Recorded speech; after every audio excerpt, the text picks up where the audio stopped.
প্রতিরোধের লড়াইয়ে যুদ্ধবিরতি নয়, ইরানিদের দাবি স্থায়ী শান্তি। সামরিক সরঞ্জামে ঘাটতি হওয়ায় ইউএস ইসরায়েল যুদ্ধবিরতি চাইছে, দাবি তেহরানের। বাংকার জীবনে অতিষ্ঠ ইসরায়েলের বাসিন্দারা, সাইরেনের শব্দে মুছে গেছে দিনরাতের পার্থক্য। গাজায় ইসরায়েলি হামলায় 9 পুলিশ কর্মকর্তা সহ 13 জন নিহত। মধ্যপ্রাচ্যে লাশের মিছিল ও ধসে পড়া অর্থনীতি বাঁচাতে মরিয়া দোহা। ইরানের কর্মকাণ্ডকে অসংলগ্ন ও বেআইনি বলল আরব আমিরাত। ঘরে ফিরতে পারবে না বাস্তুচ্যুত লেবানিজরা, হুঁশিয়ারি ইসরায়েলি মন্ত্রীর। মধ্যপ্রাচ্যের রাজনৈতিক, অর্থনৈতিক সহ সবশেষ খবরাখবর আপনাদের সামনে এক নজরে তুলে ধরছি আমি রেশমা আহমেদ।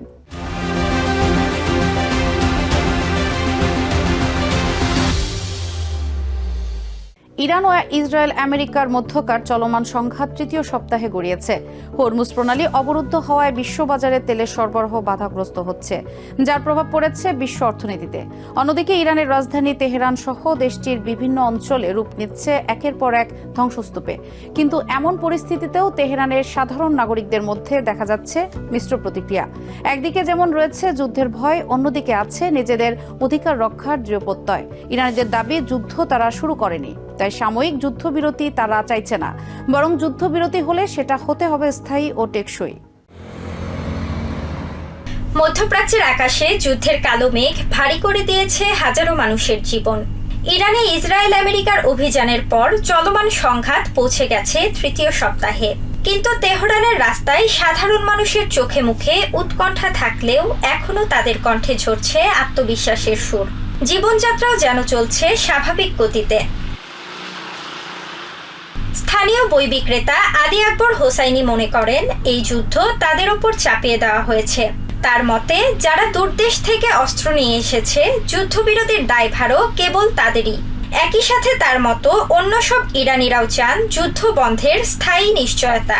অন্যথায় আত্মরক্ষার লড়াই চালিয়ে যাওয়ার অঙ্গীকার সাধারণ ইরানিদের। আমরা যুদ্ধবিরতি পাওয়ার জন্য এই যুদ্ধ শুরু করিনি। তারা যদি যুদ্ধবিরতি চায় তবে তাদেরই তা দিতে হবে, কারণ তারা বিশ্বের অন্য প্রান্ত থেকে এই প্রান্তে সমরাস্ত্র নিয়ে এসেছে। আল্লাহর ইচ্ছায় আমরা আমাদের নিজেদের ঘরে আছি এবং আমরা কেবল আত্মরক্ষা করছি। আমরা অবশ্যই যুদ্ধের অবসান চাই, কিন্তু এমনভাবে নয় যে 6 মাস পর আবারও যুদ্ধ শুরু হবে। যুদ্ধকে এমন এক পর্যায়ে যেতে হবে যেখানে একটি স্থায়ী সমাধান আসবে, যেন একই পরিস্থিতির পুনরাবৃত্তি না ঘটে।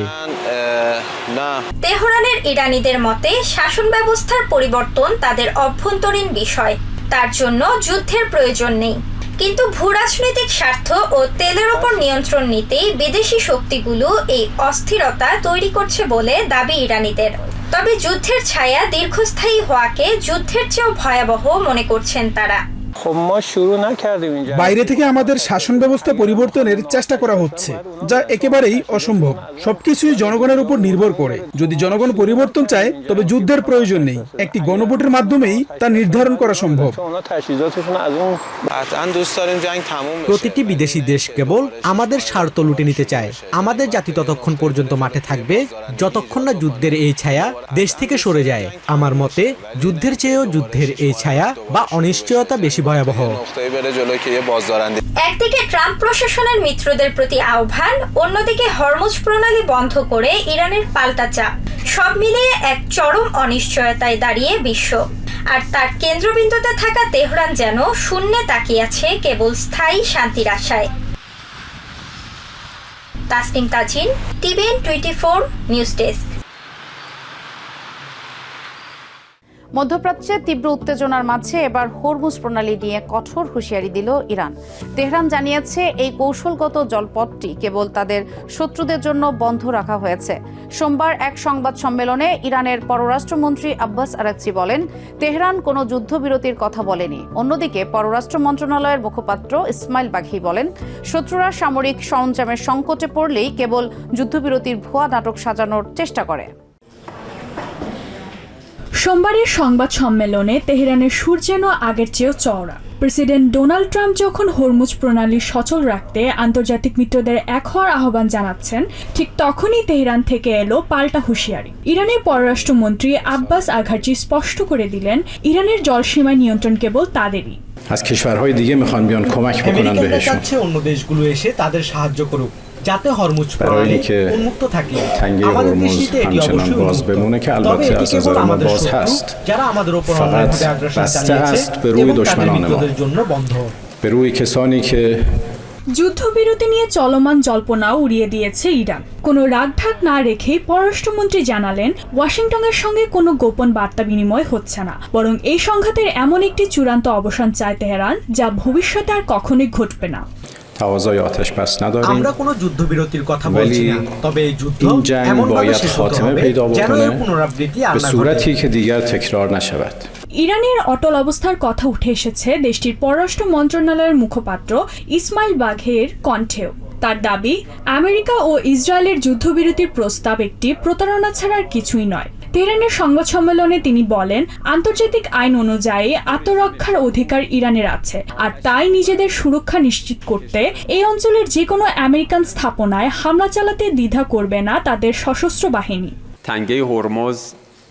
দুটি নিষ্ঠুর শাসক গোষ্ঠী আমাদের উপর যুদ্ধ চাপিয়ে দিয়েছে।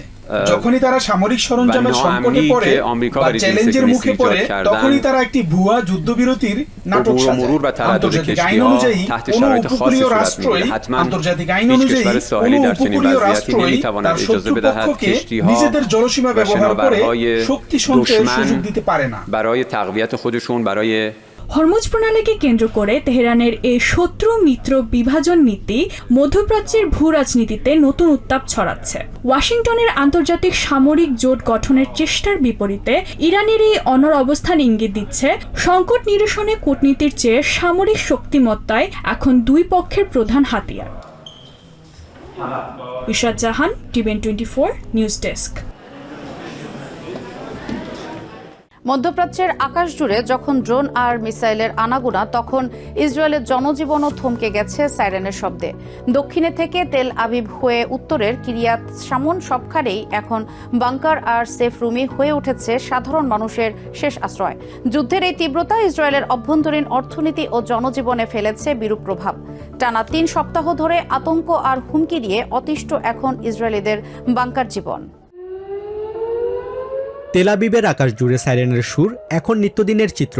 সোমবার সকালে ইরানের সম্ভাব্য হামলা রুখতে সতর্ক সংকেত বেজে ওঠার সাথে সাথে নিরাপদ আশ্রয়ের খোঁজে ছোটেন শহরবাসী। গেল 2 সপ্তাহ ধরে ক্রমাগত সাইরেন, স্বাভাবিক জীবনযাত্রার ছন্দপতন এবং রকেট হামলার সতর্কবার্তা নিয়ে নির্ঘুম রাত কাটানোর পর সাধারণ ইসরায়েলিরা এখন ক্লান্ত। 68 বছর বয়সী অধ্যাপক মার্ক বেটলার জানান, তিনি এক কান খোলা রেখে ঘুমান, যাতে হামলার সংকেত পাওয়া মাত্রই তার সন্তান ও নাতি নাতনিদের দ্রুত নিরাপদ আশ্রয়ে নিয়ে যেতে পারেন। গত 3টে সপ্তাহ খুব কঠিন কেটেছে। আমি জানি ইসরায়েলের অন্যান্য জায়গায় যারা আছেন তাদের জন্য পরিস্থিতি আরো বেশি ভয়াবহ। মাঝে মাঝে মনে হয় যদি একটু শান্তিতে ঘুমাতে পারতাম, কিন্তু সব সময় এক কান খোলা রাখতে হয়, কখন সাইরেন বেজে ওঠে সেই ভয়ে। যুদ্ধের এই হতাশার সময়ে কারো কারো মনে গাজা সীমান্তের দীর্ঘ যন্ত্রণার উপলব্ধিও উঠে আসে। আমি পেশায় একজন শিক্ষিকা। গত 2 সপ্তাহ ধরে জুমে ক্লাস নিচ্ছি। একদিকে যেমন চরম হতাশা কাজ করছে, অন্যদিকে এই বোধটুকুও আছে যে আমরা এক ঐতিহাসিক ঘটনার সাক্ষী হচ্ছি। এই দিনগুলো আমাকে গাজা সীমান্তের সেই মানুষগুলোর কথা মনে করিয়ে দিচ্ছে যারা বছরের পর বছর ধরে এই পরিস্থিতির মধ্য দিয়ে গেছেন। আমরা এতদিন বড়ই শান্তিতে ছিলাম, কিন্তু এখন চারদিকে কেবল অশান্তি আর দুর্ভোগ। উত্তর ইসরায়েলের চিত্র খুবই ভয়াবহ।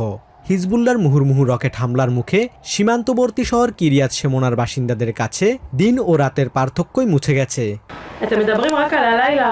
আপনারা হয়তো গত রাতের কথা বলছেন, কিন্তু এটি সব নয়। দীর্ঘ সময় ধরে সাইরেন আর আইডিএফ এর আকাশ প্রতিরক্ষা ব্যবস্থার শব্দের মধ্যে আমাদের থাকতে হচ্ছে। দিন কিংবা রাত আমাদের কোনো বিশ্রাম নেই। যুদ্ধের মাঝে এই সাইরেনের শব্দ কেবল ঘুমই কেড়ে নেয়নি, যুদ্ধের আজ পড়ছে সরাসরি সাধারণ মানুষের পকেটেও। এটি সত্যিই খুব কঠিন সময়, বিশেষ করে কর্মজীবনের কথা যদি বলি। আমি এখন পুরোপুরি বেকার। আমি মূলত বিয়ে এবং বিভিন্ন সামাজিক অনুষ্ঠানের ইভেন্ট ম্যানেজমেন্টে কাজ করতাম, কিন্তু গত 2.5 বছর ধরে আমাদের পরিস্থিতি এতটাই ভয়াবহ যে আমার হাতে কোনো কাজ নেই। আরব ইসরায়েল যুদ্ধের পর এবারই প্রথম দীর্ঘ সময় ধরে অস্থির সময় পার করছে ইসরায়েল। ভূমধ্যসাগরের উপকূল ঘেঁষা এই ছোট্ট ভূখণ্ডে এখন টেকসই অর্থনীতি ও নিরাপত্তা নিয়ে নতুন করে তৈরি হয়েছে আস্থার ঘাটতি। একদিকে ভূরাজনীতি আর অন্যদিকে বাংকারের বন্দি জীবন। ইসরায়েলের সাধারণ মানুষের নিরাপদ জীবনের আশা এখন দোলাচলে কাটছে। Basudebnath, TVN 24 news desk. গাজায় আবারও রক্তক্ষয়ী হামলা চালিয়েছে ইসরায়েল। উপত্যকার মধ্যাঞ্চলে নুসাইরাত শরণার্থী শিবিরে ইসরায়েলি বিমান হামলায় গর্ভবতী নারী সহ 4 জন নিহত হন। পৃথক হামলায় রবিবার বিকেলে গাজা পুলিশের এক ঊর্ধ্বতন কর্মকর্তা সহ 9 পুলিশ সদস্য নিহত হয়েছেন। সোমবার গাজার স্বাস্থ্য মন্ত্রণালয় জানিয়েছে, কথিত যুদ্ধবিরতির পর থেকে গাজায় এ নিয়ে 670 প্যালেস্টিনিয়ানকে হত্যা করেছে দখলদার বাহিনী। গাজার জাওয়াইদা শহরের রাজপথে পড়ে আছে একটি জিপের ধ্বংসাবশেষ। রোববার বিকালে ছোড়া 2টি মিসাইল মুহূর্তে স্তব্ধ করে দেয় জিপে থাকা সব নিরাপত্তা রক্ষীর প্রাণ। হামাস পরিচালিত স্বরাষ্ট্র মন্ত্রণালয় জানিয়েছে, জিপ লক্ষ্য করে চালানো ইসরায়েলি এই হামলায় এক ঊর্ধ্বতন কর্মকর্তা সহ 9 পুলিশ সদস্য নিহত হয়েছেন। স্প্লিন্টারের আঘাতে আহত হয়েছেন আরও অন্তত 14 জন পথচারী। আমি রুটি আনতে সালাহ আল দিনের দিকে যাচ্ছিলাম, দেখলাম প্রথম মিসাইল জিপের সামনে আর দ্বিতীয়টি পেছনে আঘাত করলো। কাছে গিয়ে দেখি ভেতরে থাকা সবাই শহীদ হয়ে গেছে। বিভীষিকা এখানেই শেষ নয়। এদিন ভোরেই নুসাইরাত শরণার্থী শিবিরের একটি বাড়িতে আছড়ে পড়ে ইসরায়েলি বোমারু বিমান। ধসে পড়া সেই ধ্বংসস্তূপের নিচে প্রাণ হারিয়েছেন একই পরিবারের 3 সদস্য। এদের মধ্যে একজন গর্ভবতী নারী ও তার স্বামী এবং 10 বছরের সন্তান রয়েছে। স্থানীয় সূত্র মতে, সন্তান সম্ভবা ওই মায়ের সাথে অনাগত 2 শিশু পৃথিবীর আলো দেখার আগেই প্রাণ হারায়। এছাড়া পাশের একটি তাঁবুতে থাকা এক কিশোরও রেহাই পায়নি এই প্রাণঘাতী হামলা থেকে। রমজান আর ঈদের সময় এখানে শান্ত পরিবেশ থাকার কথা ছিল, কিন্তু ইসরায়েলিদের মনে কোনো দয়া মায়া নেই। তারা শিশু, নারী কি পুরুষ কাউকেই ছাড় দিচ্ছে না। গত 28 ফেব্রুয়ারি ইরান লক্ষ্য করে আমেরিকা ও ইসরায়েলের অভিযান শুরুর পর কয়েকদিনের বিরতি শেষে গাজায় আক্রমণের তীব্রতা ফের বাড়তে শুরু করেছে। স্বাস্থ্য কর্মকর্তাদের মতে, ইরান যুদ্ধ শুরুর পর থেকে গাজায় অন্তত 36 প্যালেস্টিনিয়ান প্রাণ হারিয়েছেন। অক্টোবরের যুদ্ধবিরতির পর থেকে ইসরায়েলি হামলায় নিহতের মোট সংখ্যা এখন 670। পবিত্র রমজান ঈদ কোনো কিছুতেই যেন প্যালেস্টিনিয়ানদের জীবনে আশার আলো হয়ে উঠছে না। আজ শুধুই লাশের মিছিল। Tasnim Tajin, TVN 24 news desk. Israeli হামলায় বিধ্বস্ত দক্ষিণ লেবাননের লিবা গ্রামের স্কুলগুলো এখন পরিণত হয়েছে কয়েকশো বাস্তুচ্যুত পরিবারের অস্থায়ী আশ্রয় কেন্দ্র হিসেবে। 2 মার্চ থেকে শুরু হওয়া ইসরায়েলি আগ্রাসনের মুখে দেশটিতে বাস্তুচ্যুত মানুষের সংখ্যা 800,000 ছাড়িয়েছে। এদের মধ্যে বিশাল একটি অংশ এখনও দিন কাটাচ্ছেন রাস্তায় বা নির্মাণাধীন ভবনে কিংবা শিক্ষা ও ধর্মীয় প্রতিষ্ঠানে। লেবানন স্বাস্থ্য মন্ত্রণালয়ের তথ্যমতে সংঘাতে এখন পর্যন্ত নিহতের সংখ্যা 850-এ ছাড়িয়েছে। অন্যদিকে ভয়াবহ পরিস্থিতির মুখেও দক্ষিণ লেবাননে স্থল অভিযান জোরদারের হুঁশিয়ারি দিয়েছেন ইসরায়েল। প্রতিরক্ষা মন্ত্রী ইসরায়েল কাট বলেন, নিজেদের নিরাপত্তা নিশ্চিত না হতে লেবাননের ওই অঞ্চলের বাসিন্দার নিজ বাড়িতে ফিরতে পারবে না। দক্ষিণ লেবাননের লিবা গ্রামের একটি স্কুল, যা এখন পাঠদানের জন্য নয় বরং ব্যবহৃত হচ্ছে যুদ্ধে বাস্তুচ্যুত মানুষের আশ্রয়স্থল হিসেবে। পরিস্থিতির ভয়াবহতা তুলে ধরে স্কুলটির প্রধান শিক্ষক ইলিয়াস আল মান্দালাক জানান, এখানে আশ্রয় নিয়েছেন শতাধিক মানুষ। সামরিক অভিযান শুরুর পর বাস্তুচ্যুত মানুষের ভিড় বাড়লে আশ্রয় কেন্দ্র হিসেবে এই স্কুলটি খুলে দেয়া হয়। নিরাপদ এলাকা হওয়ায় এখানে বর্তমানে 110 জন মানুষ আশ্রয় নিয়েছেন, যাদের মধ্যে 2 দিনের নবজাতক সহ শিশু ও বৃদ্ধরাও রয়েছেন। আশ্রিতদের বেশিরভাগই এসেছেন ক্ষতিগ্রস্ত টায়ার এবং নাবাতিয়েহের পার্শ্ববর্তী গ্রামগুলো থেকে। পরিস্থিতি ক্রমেই আরো জটিল রূপ নিচ্ছে। অন্তত ইসরায়েলি প্রতিরক্ষা মন্ত্রী ইসরায়েল কাটস এর হুঁশিয়ারি বার্তায় সেটা বলে। সোমবার সামরিক ক্যাবিনেটের বৈঠক শেষে তিনি জানান, হিজবুল্লাহর সন্ত্রাসবাদী অবকাঠামো ধ্বংস না হওয়া পর্যন্ত অভিযান অব্যাহত থাকবে। এর আগে বাস্তুচ্যুত লেবানিজরা নিজ বাড়িতে ফিরতে পারবে না বলে কঠোর হুঁশিয়ারি দেন তিনি। গেলিলিও উত্তরের নিরাপত্তা নিশ্চিতে লেবাননে স্থল অভিযান শুরু করেছে IDF। উত্তরের নিরাপত্তা নিশ্চিত না হওয়া পর্যন্ত দক্ষিণ লেবানন ও বৈরুতবাসী লিতানি নদীর দক্ষিণে ফিরতে পারবেন না। হিজবুল্লাহ নেতা নাইম কাসেম নিজে লুকিয়ে থেকে নিজ দেশেই শরণার্থী বানিয়েছেন হাজারো মানুষকে। গাজার মতো লেবাননের সীমান্ত থেকেও হিজবুল্লাহর এইসব ঘাঁটি গুড়িয়ে দেয়া হবে। কাটসের বক্তব্য অনুযায়ী ইসরায়েলি সেনারা দক্ষিণ লেবাননের আরো গভীরে ঢুকে পড়েছে।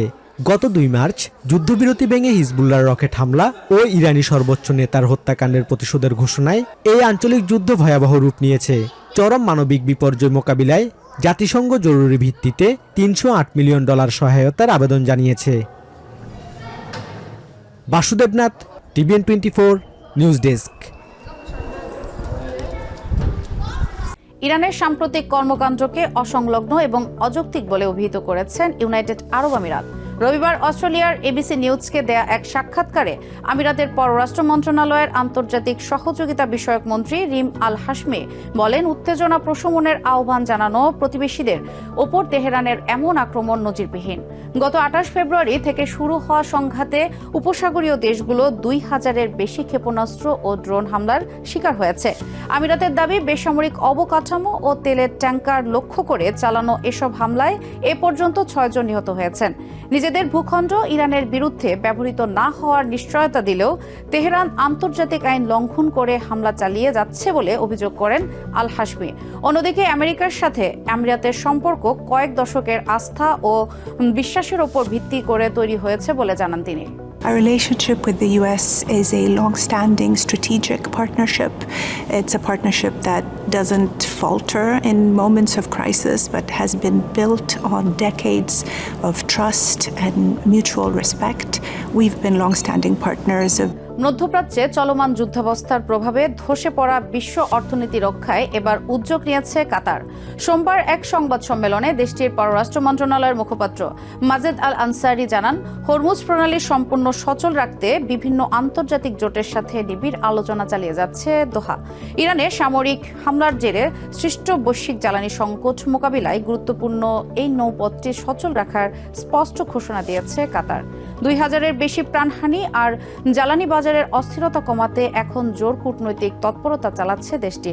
বিশ্ববাজারে তেলের লাগামহীন দাম নিয়ন্ত্রণই এখন দোহার প্রধান লক্ষ্য। বিশ্ব বাণিজ্যের অন্যতম নৌপথ হরমুজ প্রণালী বর্তমানে চরম অনিশ্চয়তায়। বিশ্বের মোট জ্বালানির প্রায় 25% যে পথ দিয়ে পরিবাহিত হয়, চলমান যুদ্ধাবস্থায় এখন তা প্রায় বন্ধের মুখে। এমন সংকটময় পরিস্থিতিতে সোমবার কাতারের পররাষ্ট্র মন্ত্রণালয়ের মুখপাত্র মাজেদ আল আনসারি জানান, গুরুত্বপূর্ণ এই নৌপথটি সম্পূর্ণ সচল রাখতে বিভিন্ন দেশের সাথে জোর কূটনৈতিক আলোচনা শুরু করেছে দোহা। হরমুজ প্রণালীর বর্তমান পরিস্থিতি আমাদের সবার জন্যই একটি বড় চ্যালেঞ্জ এবং হুমকি। বিশ্বের প্রতিটি দেশ খাদ্য নিরাপত্তা, জ্বালানি এবং বিভিন্ন সম্পদের জন্য এই নৌপথের উপর নির্ভরশীল।